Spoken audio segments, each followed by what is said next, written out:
Hello beautiful souls, எல்லாரும் எப்படி இருக்கீங்க? நான் சூப்பராக இருக்கேன். ஒரு கமெண்ட் கேட்டிருந்தாங்க ஹீலிங் பற்றி. அதாவது இந்த பிரேக்கப்ஸ்லாம் வந்ததுக்கப்புறம் நடக்கிற ஹீலிங் அப்படிங்கிறதும் இந்த ஸ்பிரிச்சுவல் ஜேர்னி இல்லை ட்வின் ஃப்ளேம் ஜேர்னியில் வர ஹீலிங்கும் ஒன்றா அப்படின்னு சொல்லி.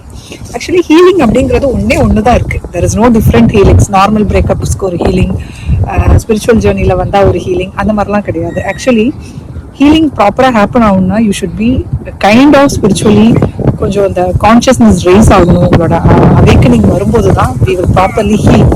இல்லைன்னா எவ்வளோதான் வந்து நீங்கள் இந்த சைக்காலஜிஸ்ட் கிட்ட எல்லாம் போயிட்டு யூ டேக் கிளாஸஸ், நீங்கள் வந்து நிறைய சைக்காலஜிக்கலி எப்படி இதை டேக்கிள் பண்ணலாம், எப்படி ஹேண்டில் பண்ணலாம் அப்படிங்கிறத நீங்கள் எவ்வளோ கற்றுக்கிட்டாலும் you won't heal yourself. நீங்கள் நிறைய விஷயங்கள் வந்து ஹேண்டில் பண்ணுவீங்க, பட் உள்ளே இருக்கிற ஃபியர்ஸ் அண்ட் இன்செக்யூரிட்டிஸ் ஹீல் பண்ணாமல் யூ கான் மூவ் ஃபார்வர்ட். என் ஃபேமிலியிலே எனக்கு தெரியும் there are people who are struggling for years. வந்து ரொம்ப நாளாக வந்து சைக்காலஜிஸ்ட் கன்சல்டேஷன் எடுத்துக்கிறாங்க and they are able to handle ஓரளவு, அவ்வளோதான் நான் சொல்லுவேன். பட் ஹீல் ஆகாததுனால என்னன்னா திரும்ப திரும்ப திரும்ப அதே சுச்சுவேஷன், அதே ப்ராப்ளம்ஸ், அந்த ஃபியர் வெளியில வந்துகிட்டே இருக்கும். So healing happens only when you move in to a spiritual journey அப்படிங்கிறது தான் என்னை பொறுத்த வரைக்கும் நான் புரிஞ்சுக்கிட்ட ஒரு விஷயம். It doesn't happen normally. Because நானும் வந்து எத்தனையோ வருஷங்கள் என் லைஃப்ல நிறைய பிரச்சனைகளை வந்து டேக்கிள் பண்ணி எப்படி அதை வந்து சைக்காலஜிக்கலி ஹேண்டில் பண்ணி எப்படி ஃப்ரண்ட்ல போகலாம் அப்படின்னு ரொம்ப ட்ரை பண்ணி நிறைய வாழ்ந்துருக்கேன். ஆனா வந்து அப்போல்லாம் ஹீலிங் அப்படிங்கிற அந்த விஷயம் தெரியாது, ஹீல் பண்ணதும் கிடையாது. I thought I am going good அப்படின்னு. ஆனா நிறைய ஃபியர்ஸ், அந்த ஒரு கஷ்டத்தோடு தான் வாழ்ந்துட்டு இருந்தேன். அது கூட என்ன அந்த பிரச்சனைனே நமக்கு தெரியாது. எப்போதுமே என்னென்னமோ பிரச்சனை தான் இருக்குன்னு ஒழிய நமக்குள்ள இருக்கிற பிரச்சனைகள் தான் இப்படி இருக்கு, எனக்கு ஹீல் ஆகாத இன்னர் சைல்ட் வூண்ட்ஸ் தான் இதெல்லாம் அப்படிங்கறதெல்லாம் தெரியவே தெரியாது. So healing is only one thing அப்படிங்கிறத நான் கிளியர் பண்ணிக்கிறேன். ஸோ ஐ திங்க் உங்களுக்கு அது புரிஞ்சிருக்கும்னு நினைக்கிறேன். There is no different healing, only one thing. But consciousness rise ஆனாதான் டெஃபினெட்லி உங்களுக்கு வந்து அந்த ஹீலிங் பண்ண முடியும். நம்ம வந்து எதுக்கு வந்து ஒருத்தர் வந்து ஸ்பிரிச்சுவல் ஜேர்னில இருக்காங்க அப்படின்னு சொல்றோம்? Because they are able to understand that there is something to heal inside me and I have to come out of it அப்படின்னு புரிஞ்சுக்கிறவங்க தான் ஸ்பிரிச்சுவல் ஜேர்னில இருக்காங்க. ஸ்பிரிச்சுவல்னா இட்ஸ் நாட் சம்திங் நம்ம ஒரு கிரேட் பீப்புள், ரொம்ப பெருசா ஏதோ ஒரு ஸ்பெஷலான ஒரு கேட்டகரி ஆஃப் பீப்புள் அப்படிலாம் கிடையவே கிடையாது. Spirituality happens to some souls who have been able to realize that this is happening in my life because of this அப்படிங்கிறது. மற்ற சோல்ஸ்லாம் யங் சோல்ஸா இருப்பாங்க. ஸோ அவங்களோட அந்த ஒரு ஸ்டேஜை பொறுத்து அவங்களுக்கு வந்து அதை ரெக்கக்னைஸ் பண்ணவோ அதில் ஒர்க் பண்ணவோ முடியாது. லவ் பத்தி கேட்டதுனால நான் வந்து இது இன்னொன்று முறை சொல்றேன். நார்மலி நமக்கு வந்து ஹியூமன் பீயிங்ஸ்க்கு இமோஷன்ஸ்னால தான் பிரச்சனையே இல்லையா?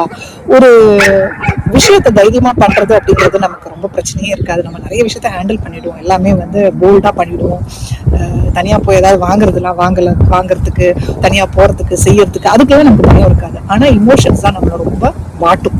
ஸோ அந்த இமோஷன்ஸ் எப்போதுமே எப்படி வரும்? பீப்புள் கிட்ட இருந்து தான் வரும். நிறையவே பீப்புள் கிட்ட இருந்து தான் வரும். அதுல மெயினான ஒரு விஷயம் அப்படிங்கிறது லவ் ரிலேஷன்ஷிப் தான். பிகாஸ் வி ஆர் கண்டிஷன்ட் இல்லையா? நமக்கு வந்து we are always attach to a partner. பிறந்ததுலேருந்தே வந்து நம்ம மனசுல இல்லை நம்ம பார்க்குற விஷயம் எல்லாம் வந்து நமக்கு சுற்றிலும் இருக்கிறது எல்லாமே வந்து ஒரு ஹஸ்பண்ட் ஒய்ஃப் இல்லை லவ்வர்ஸ், அவங்க வந்து ஹாப்பியா இருக்காங்க, அந்த ஒரு பர்சன் வந்தால் லைஃப்ல ஜாலியா இருக்கும். மூவிஸ் எல்லாமே அதை தானே காட்டுது. ஸோ அந்த வேர்ல்டே நம்ம முன்னாடி அதை டெபிக்ட் பண்ணும்போது நமக்கு தெரியாம இந்த ஒரு விஷயத்துல நம்ம ரொம்ப ஆசையை வந்து வச்சிருவோம். அது வந்து அவங்க லைஃப்ல டிஃப்ரெண்டா இருக்கும். சில பேருக்கு வந்து இந்த ஒரு பர்சன் எவ்வளோ டாக்ஸிக்கா இருந்தாலும் அவங்க மேல பயங்கரமா டிபெண்டா இருப்பாங்க because of their childhood trauma. சில பேர் எப்படின்னா ரொம்ப பயப்படுவாங்க, அவங்க பேரண்ட்ஸோட ரிலேஷன்ஷிப்பை பார்த்ததுனால அந்த ஒரு மாதிரி ஆயிடுமோ அப்படிங்கிற பயத்தினால ரிலேஷன்ஷிப்ஸ்ல பிரச்சனைகள் வரும். ஸோ எப்படி போனாலும் இந்த ரிலேஷன்ஷிப் ப்ராப்ளம் எல்லாமே வந்து leads to problems which needs healing. ஆனா வந்து இது ஹீலிங்ல போய் சேரணும் அப்படின்னா you should be in a spiritual journey. அதாவது ஸ்பிரிச்சுவல் ஜேர்னியை நோக்கி போறவங்களுக்கு தான் அது கரெக்டான ஹீலிங் பண்ண முடியும். மற்றவங்க எல்லாம் என்ன பண்ணுவாங்க அப்படின்னா ஓரளவு அதுல இருந்து வெளியில வர்றதுக்கு சைக்காலஜிக்கல் கன்சல்டேஷன்ஸ்லாம் எடுத்துக்கிட்டு நிறைய விஷயங்களை வந்து புரிஞ்சுக்கிட்டு ஹியூமன் பிஹேவியரை புரிஞ்சுக்கிட்டு இதை இப்படி ஹேண்டில் பண்ணலாம், அப்படி ஹேண்டில் பண்ணலாம் அப்படிங்கிற மாதிரி ஓரளவு முன்னாடி போவாங்க. அதாவது ஸ்ட்ரகிள் பண்ணி லைஃப் ஃபுல்லா அப்படியே இருப்பாங்கன்னு நான் சொல்லலை. பட் ஆனாலும் வந்து அந்த உள்ள இருக்கிற பிரச்சனைகள் அவங்கள விட்டு போகாது. ஸோ ஸ்பிரிச்சுவல் ஜேர்னில இருந்தா மட்டும்தான் you will heal yourself, you will start healing yourself. யாரெல்லாம் வந்து உங்க முன்னாடி சோஷியல் மீடியாலயே இருக்கட்டும், ஹீலிங் பண்ணி அதுல இருந்து வெளியில வந்ததா காட்டுறாங்க அப்படின்னா definitely I am saying that அவங்க கான்சியஸ்னஸ் வந்து ரேஸ் ஆயிருக்கு. they are able to handle their emotions properly because they have healed themselves அப்படிங்கிறது தான். ஸோ ஐ திங்க் அந்த ஒரு கிளாரிட்டி நான் கொடுத்துட்டேன்னு நினைக்கிறேன்.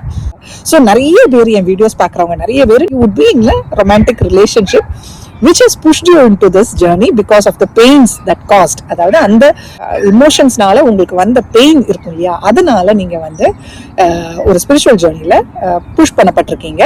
அதனால தான் நீங்க வந்து இந்த மாதிரி வீடியோஸ் பாக்குறீங்க. அதுல வந்து you are trying to heal your self. உங்களால ஹீல் பண்ண முடியல, இப்போ நீங்க ஸ்ட்ரகிள் பண்ணிக்கிட்டே இருக்கீங்க. யூ ஆர் லைக் இது ட்வின் ஃப்ளேம் ஜேர்னியா இருக்குமா இல்லையா அப்படிங்கிற அந்த ஒரு கன்ஃபியூஷன்ல இருந்து உங்களால வர முடியல, நீங்க ரொம்ப ஸ்ட்ரகிள் பண்றீங்க அப்படின்னா sometimes you are not ready for that spiritual journey அப்படிங்கிறது தான் அதுக்கு ரீசன். உங்களால ஹீல் பண்ண முடியல அப்படின்னா, உங்களால இன்டர்னலி உங்களால ஹீல் பண்ண முடியல அப்படின்னா definitely that means that you are not spiritually aware. அந்த ஸ்பிரிச்சுவல் அவேர்னஸ் ஈஸியா வந்துடாது. பிகாஸ் எனக்கு இந்த ஏஜ்ல தான் வந்திருக்கு, இத்தனை வருஷமா எனக்கும் வரல. So you may not be ready now, இன்னும் கொஞ்ச நாளுக்கு அப்புறம் வரலாம்.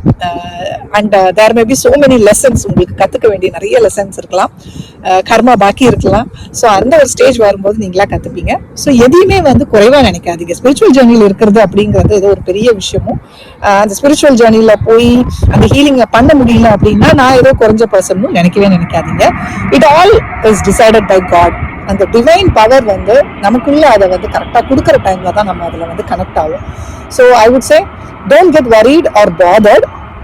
உங்களால முடிஞ்சதை பண்ணுங்க, மற்றதெல்லாம் கடவுள் பார்த்துப்பாரு. Okay dears, thank you, take care, பாய்.